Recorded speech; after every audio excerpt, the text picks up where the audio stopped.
What's up guys, I wanted to give you guys a full breakdown review of this Bluetti AC180 portable power station because I know there's a lot of power stations out there. There's a lot of them at this range in the 1000 watt range. This one has a battery capacity of 1152 watts. I'll show you guys some of the things that this can power. I'll run some tests for you guys and then I'll give you guys my review at the end. So let's get in the video. So here's the power station up close just so you guys can see it a little better. As you guys can see, it's got some cool details on it. I mean, it's got this kind of textured front right here, which I think just looks really nice. You know, the appearance doesn't really matter as far as the performance goes of a power station, but I feel like it is nice to just have something that looks nice, and this definitely looks nice in my opinion. It's pretty awesome, but I just want to show you guys all around it, and I'll talk to you guys about some of the internal components. So first off, this is a LFP or lithium iron phosphate battery, which is some of the most reliable power stations out there right now. A lot of, power stations in this range are the big brands all use LFP batteries because they're very long-lasting batteries. And this one actually has 3,500 plus battery life cycles, which is pretty awesome because, if you were to basically that means if you were to use this thing every single day, it's going to be able to last longer than 10 years. And that's just to degrade down to 80% around there. And so most of us aren't going to be using it every day. And so this should last, even longer than 10 years, which is pretty awesome. If you're going to be investing in something like this, it's nice to know that it's going to last a long time, which is pretty awesome. You also get a 5-year warranty as well, which is also a nice thing that they have, to make sure that you're able to use it for a long time. But going over here on the front, one thing I like about this is pretty much everything is on the front of this power station. The only thing you really have on the side is over here you have your different charging outlets, which I'll go over there in a second. But pretty much all of your outlets, things you're going to be using to charge up and power are all going to be on the front, which I think is super nice because some power stations out there, you have like your DC outlets on the back and then you have your outlets on the front. This one has all of them on the front, which I think is super nice. But going over the battery capacity, as you can see right here on the front, this has a battery capacity of 1152 watts. It's pretty big. This is going to be able to power essentially most of the basic items in your house, refrigerators, TVs, things like that. You have a max AC output of 1800 watts and it can surge or peak up to 2700 watts, so quite a bit as well. We'll talk about that here in a little bit once you do tests and stuff like that. But right here you can see it's got 4 AC outlets. There's some other power stations in this range that will have 6 AC outlets. This one only has 4, but most of the time you're not going to be using 6 AC outlets anyways, so 4 I think is perfectly fine. And you get 4 USB-As as well. All of them are 5 volt, 3 amp USB-As, and then you get 100 watt fast charging USB-C. It would be nice if they included 2 USB-Cs just because, then you could fast charge your phone and fast charge, your laptop, something like that. But, there's a lot of different outlets here. You could just plug it into, the AC outlet as well, and I think there's no problem as well. But then over here, you also have your DC outlet. So you have your 12 volt, 10 amp, car outlet right here as well that you can plug in. And then right here on the top, you have a DC input. So this is actually how you're going to be able to charge this up with solar. So you can actually charge this up via an outlet, solar, or your car. And I'll show you guys the charging outlets on the back. But this one, you can actually charge it with solar, which is pretty awesome. And it does come with a couple different cables. So you get your cable right here for your outlet charger, your AC input, and then you get your car charger outlet right here. So you can plug it into your car and then you plug it in right here. And then you also get your solar connection right here. So you plug it in right here and then you have your solar connection as well right here. So you can charge it up via solar. And then as far as your controls go on the front, to turn it on, you have your power button. So you just turn it on, and on here it'll show you all of your basic controls. Right now, as you can see, it's at 28% battery, and you have all of your basic, things on here that you need to see. So it'll tell you how long it'll be able to run. So if nothing's plugged in here, it'll last 96 hours, which is pretty awesome on its own. And then you have, your output and your input. So once you are charging it up, it'll show your input. Once you're using something, it'll show your output as well. And then it'll update, depending on what you plug in here. It'll update for how much longer you have and your battery percentage and everything. And then when you want to use your AC power or DC power, all you do is you just click AC power or DC power. Once those lights are turned on right there, you're able to plug these in and you're able to use it. But that's pretty much everything on the front. And like I said earlier, we'll run some tests in a little bit.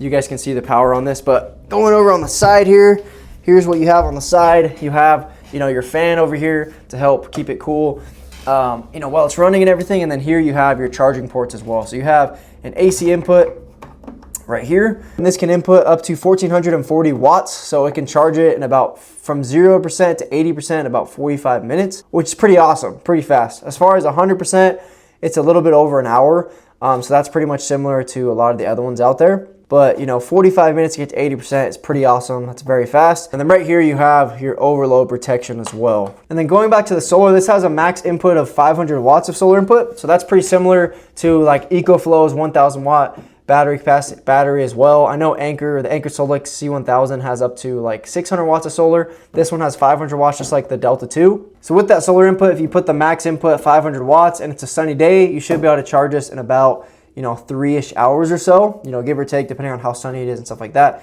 which is pretty awesome. If you were camping or outside, 3 hours, I mean, you could go do an activity, go hiking, and 3 hours, you're going to be able to have this thing fully charged and ready to use at nighttime, which is pretty awesome. And then going over here to the other side of the power station, you don't have much. You just have the fan right here. And then on the back of the power station, you don't have anything. You just have information about the power station, the specs and stuff. And then right here on the top, you actually have your handles. So you have two pretty bulky handles, which is awesome, which makes it really easy to carry around. It has kind of silicone material on it, which is nice. And then you also have a wireless 15-watt charger as well. So you can put your phone on here and charge it wirelessly, which is a pretty awesome feature as well that I like. Some power stations don't have that, like the Delta 2 does not have that. The Anker Solix C1000 doesn't have that. So that's a pretty awesome feature that they included. And then before we get into the test, one last thing I wanted to mention is this does have UPS as well, or uninterrupted power supply. So basically that means you can plug this into like an outlet on the wall, and then you can plug something into here. And then if the power were to go off in your house, directly, this would turn on and be able to power your device, like a CPAP machine, breathing machine, things like that. And it has 20 millisecond UPS, so it's super fast, which we'll actually test that out as well. So like if you were watching TV, 20 milliseconds, you shouldn't even really be able to notice it flicker. Basically, it should transfer over to this device really quickly, which is awesome. And speaking of UPS, the first test I wanted to run is just that UPS, or some people call it pass-through power, because essentially you're charging up the power station and using it at the same time. But I want to show you guys, so right now I have this plugged in to this desk actually, and there's actually a switch on it where I can just turn off the power that gets to this desk. So I have it plugged in right here. As you can see, it's charging up right now, 850 watts. It's climbing up. And then right now, 45 or like about 40 watts are being used to power this computer. So this computer only works if it's plugged in. So I have it plugged in right here. And like I said, it's using about 40 watts. And the input right now, 856 watts. So what I'm gonna do is I'm gonna turn it off. So I have the switch back here, I'm gonna turn it off and I'm gonna see what happens to the computer. So my hand's on the switch right here, and let me turn this on so you guys can see. So boom, where's the switch? Boom, I just turned it off. And as you can see, nothing happened. So right now there's 0 watts being input into the power station because it's off. Let me turn it back on and you'll see, boom, it's starting to charge up again. And look at the computer, nothing happens to it. Boom. So the UPS does work really well. Nothing happens. You don't even notice a flicker on the screen. Super fast. And it's able to have that pass-through power. So if there was a power outage and the power went off, directly your device would still be powered by the power station and you'd be good to go. All right, now for the first test, I just want to show you guys a pretty basic test because this power station is made to power, things a lot more powerful than laptops, things like that. But it can power these things for a pretty long time. So I want to show you guys, I have my tablet plugged in right here. So you can see it's charging. I have the computer plugged in right here. It's powering it on. And then I also have my laptop being plugged in right here. And it's actually out of battery right now, so it's not turning on. But I'll show you guys right here when it turns on. As you can see, it is charging as well. And then also I'm going to show you guys the wireless charger right here. So as you can see, I'm going to put it on. And you got to kind of find the sweet spot. Boom, as you can see, now it is charging. So now I have 4 different devices charging right now. And as you guys can see, 99% battery, I charge it up to full. And it's going to be able to charge these devices. There's not a lot of output, only about 100, or it's fluctuating between 80 to 100 watts of output. So not a ton with these devices. As I said, they're pretty small, but you're going to be able to run it for about 10-ish hours. And now I'm going to show you guys this light in the background. So I'm going to plug it in just to show you guys that you can use DC and AC power at the same time. And boom, the light turns on as well. So I'm running 5 different devices at one time, and it's running this thing with no problem at all. I mean, it's not a lot of wattage. It's only about 100 watts of continuous. So we can go all the way up to 1800 watts, which we're going to test that now. We're going to go a little bit higher and show you guys.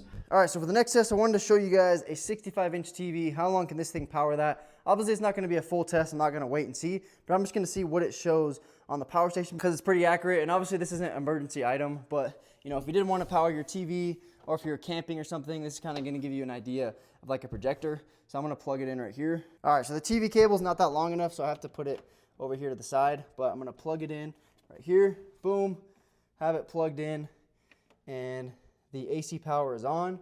And now let's see what happens.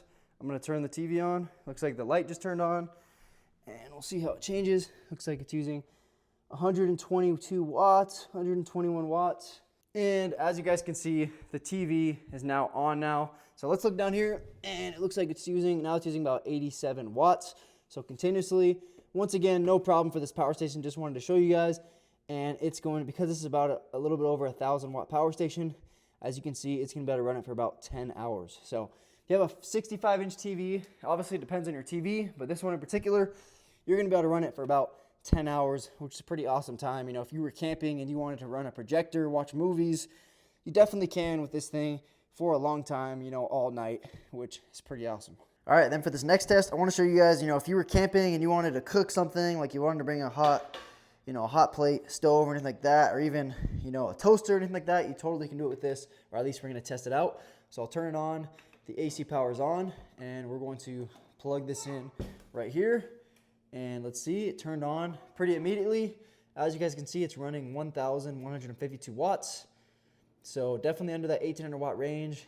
And you're gonna be able to power this continuously for about 0.8 hours, which is pretty awesome. Now we're gonna plug in the toaster though, do another test even more, and see if we can get closer to that 1,800 watt range and see what happens. So boom, we got the toaster as well. And as you can see, it's still on. And now we're actually a little bit above 1,800 watts. So it's actually at 1,876. So it's actually above the maximum output right now. And let's see how long it can run it, because I think what it's going to do is it's going to actually lower the voltage so it can still run the devices, but it'll make it a little bit lower, and we'll see. And with these both running at the same time, I don't know if you guys can hear the fans kind of kicked on. When you are running more power, it's a little bit louder, but about a half an hour you could run both these devices continuously, and it's actually pretty impressive. It's still running it no problem at all. As you can see right here, it's still running it no problem at all, so that's pretty awesome to know. It is even a little bit over 1,800, and it's able to run it continuously. You know, usually the surge is only about 30 seconds, but it's been running it longer than 30 seconds. It's still going strong. Now I'm going to try the other side just to see what happens, to see if it, you know, kicks off or what happens. Okay, so now I just did that. Now I just put on the other side, and as you guys can see, it went over the 2,000 watts, and it had overload protection, so it actually turned it off. It turned this off as well. So that's one cool thing that it has, is if you do go over that, you know, 1,800 watt range, way over it, it has that overload protection. It's going to automatically stop it, turn off that power to protect the power station from, you know, messing anything up or anything like that. So pretty cool to see how that works. And that's pretty awesome to see as well. You know, if you were camping, you definitely could run your stove. You just want to make sure it's under that 1,800 watt range. But as long as it is, it's going to run them no problem, and for about an hour on this one specifically. All right, and then for this last test, I'm going to show you guys this full-size fridge. This is a two-sided fridge right here, so pretty big refrigerator, and we're going to do a test on the fridge because I feel like this is kind of what a lot of people want to know. This is what I wanted to know before I got this too. So I'm going to plug it in right here, and we're going to see what happens. Right now, I just plugged it in. It says 0 watts because the compressor is not on right now. But let me open the fridge. Oh, I actually forgot. I forgot you got to click AC. So I click AC, and now let's see what happens. The fridge is plugged in. It looks like it just kicked on. And as you can see right here, now it went up to 162 watts. The compressor is not turned on right now because it was just plugged in. But as you guys can see, when you open this up, the lights turn on and everything. So it's working. When I open it, as you can see, 19, 18 watts right there. So that's just for the lights inside the refrigerator. But once the compressor kicks on, it'll go up again. And as you guys can see, it can run it pretty much no problem. All right, it looks like the compressor just turned on now, and now it's going at about 95 watts. So usually once it initially kicks on, it surges up really fast for like a second or two, and then it goes back to this kind of 93 watt range.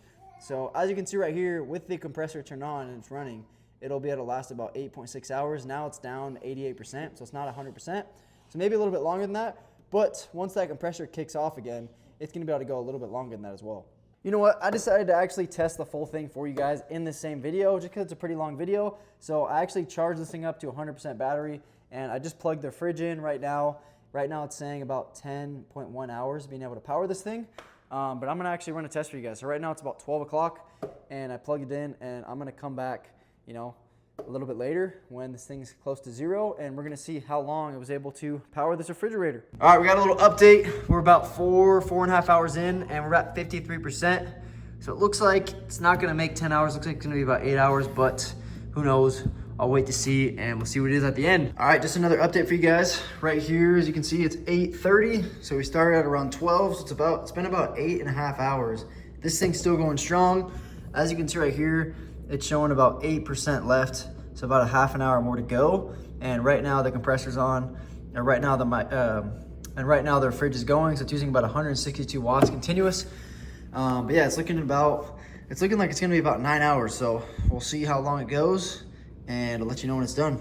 All right guys, the power station, I just checked it, finally stopped. Now as you can see, the output is at 0. So it's no longer able to power this refrigerator. And it is 11:07. We started at 12:05-ish. And so it's been 11 hours. This thing's been able to power this refrigerator. This is a double-sided fridge for 11 hours. And that's pretty awesome in my opinion. I thought it was maybe gonna get 10 and it was able to get 11 hours, which is super impressive. So it could definitely power your refrigerator. And if it was even a smaller refrigerator, it'd be able to go for longer. If it was a mini fridge, even longer. You know, this thing can definitely power your refrigerator. I just wanted to mention real quick too, something that was actually really interesting about that test with the refrigerator is that once it got down to 1% battery, it was able to power it for another hour actually. So I thought it was only gonna last like 9.5 hours.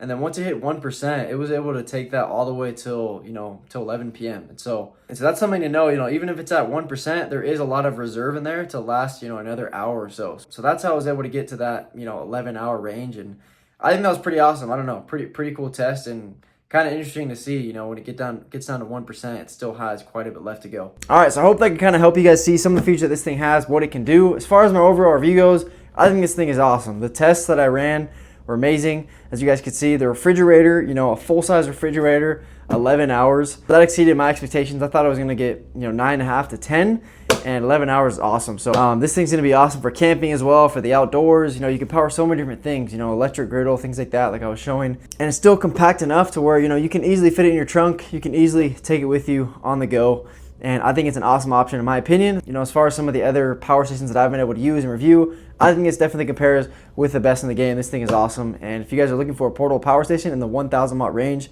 definitely recommend checking this out. Really good quality and works super well in my opinion.